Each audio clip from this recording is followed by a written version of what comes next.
নমস্কার। Mobile number নিউমোলজি সিরিজে আজকে আপনাদের বলবো যে জবে উন্নতি বা প্রমোশনের জন্য কোন নাম্বারের কম্বিনেশন পাশাপাশি থাকা খুবই জরুরি, বা আপনার জবের রেকগনাইজেশনটা হাইলি রেকমেন্ডেড পজিশানে নিয়ে যাওয়ার জন্য কোন কম্বিনেশন থাকা জরুরি।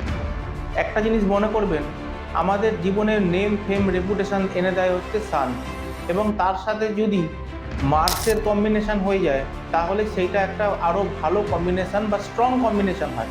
তাই আপনার ফোন নাম্বারের অবশ্যই 19 কম্বিনেশন রাখবেন। যদি আপনি জব করছেন বা আপনি পলিটিশিয়ান বা আপনি ব্যবসাও করছেন, সেখানে আপনি চাইছেন টপে যেতে, তাই জন্য যে কোনো ব্যক্তির ক্ষেত্রে যদি চায় যে জীবনে একটা হায়েস্ট পজিশনকে বিলংস করবেন বা হায়েস্ট পোস্টকে বিলংস করবেন বা হায়েস্ট জায়গাটাকে গ্র্যাব করবেন, সেক্ষেত্রে তার ফোন নাম্বারের মধ্যে অবশ্যই 19 বা 91-এর কম্বিনেশন অবশ্যই রাখবেন। সেটা হচ্ছে 369। এই কম্বিনেশনটাও আপনার ফোন নাম্বারের মধ্যে 10টা ডিজিটের মধ্যে রাখতে হবে, কিন্তু 19টা পাশাপাশি থাকতে হবে অথবা 91টা পাশাপাশি থাকতে হবে। এইটা হলো বেসিক ক্রাইটেরিয়া। ভিডিওটা যদি ভালো লাগে অবশ্যই শেয়ার করুন বন্ধু বান্ধবদের মধ্যে। যাদের মোবাইল নাম্বার নিয়ে সমস্যায় ভুগছেন তারা আমার সাথে যোগাযোগ করতে পারেন। অবশ্যই আমি আপনার নাম্বার রেকটিফাই করে দেবো এবং আগামী দিন যাতে ভালো হয় সেই রাস্তা দেখাবো।